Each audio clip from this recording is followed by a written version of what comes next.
શું ગુજરાતમાં પગાર વધારો ચર્ચા બંધ થઈ ગઈ?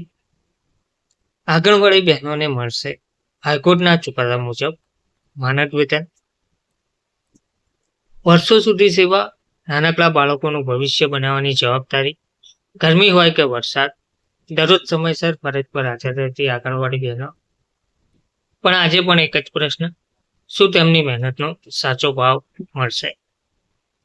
નમસ્કાર મિત્રો, સ્વાગત છે તમારું અમારી યુટ્યુબ ચેનલ.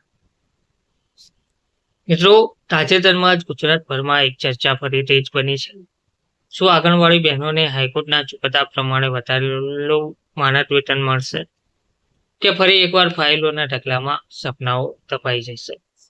સોશિયલ મીડિયામાં હજારો બહેનો એક જ સવાલ પૂછે છે, ચુકાદો આવી ગયો તો અમલ ક્યારે? અને સૌથી મોટો સવાલ, શું ગુજરાત સરકાર હવે મૌન તોડશે? આંગણવાડી બહેનો જે વર્ષોથી ઓછા માનદ વેતન સામે અવાજ ઉઠાવી રહ્યા છે, તેમનું કહેવું છે કે જેટલું કામ લેવાય છે એટલો પગાર મળતો નથી. બાળકોનું પોષણ, મહિલાઓની દેખરેખ, સરકારી સર્વે, રસીકરણ અભિયાન અને ચૂંટણી જેવી વધારાની ફરજો પણ છતાં પગાર વધારો માત્ર ચર્ચાઓમાં જ કેમ જોવા મળી રહ્યું છે? હવે આશા બંધાઈ છે હાઈકોર્ટના ચુકાદા પર, જેમાં માનદ વેતન મુદ્દે મહત્વપૂર્ણ ટિપ્પણીઓ કરવામાં આવી હોવાનું ચર્ચાઈ રહ્યું છે. ઘણી બહેનો હવે માને છે કે જો ચુકાદાનો યોગ્ય અમલ થાય તો હજારો પરિવારોને મોટી રાહત મળી શકે છે. પરંતુ સમય પસાર થઈ રહ્યો છે અને હજુ સુધી સ્પષ્ટ જાહેરાત ના આવતા ઘણી બહેનોમાં નિરાશા પણ વધી રહી છે. કેટલાક લોકો તો કહે છે, શું પગાર વધારો ચર્ચા હવે બંધ થઈ ગઈ?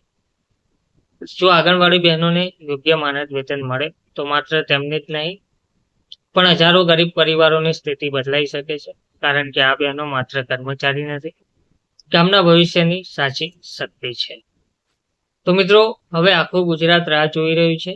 શું આ સરકાર મોટો નિર્ણય લેશે? શું આંગણવાડી બહેનોને હાઈકોર્ટના ચુકાદાનો સંપૂર્ણ અમલ થશે, કે ફરી એકવાર આશા અધૂરી રહી જશે? જો તમે પણ માનો છો કે આંગણવાડી બહેનોને યોગ્ય માનદ વેતન મળવું જોઈએ, તો આ વિડીયો વધુમાં વધુ શેર કરજો, કારણ કે એક શેર કદાચ હજારો બહેનોનો અવાજ સરકાર સુધી પહોંચાડી શકે. ધન્યવાદ.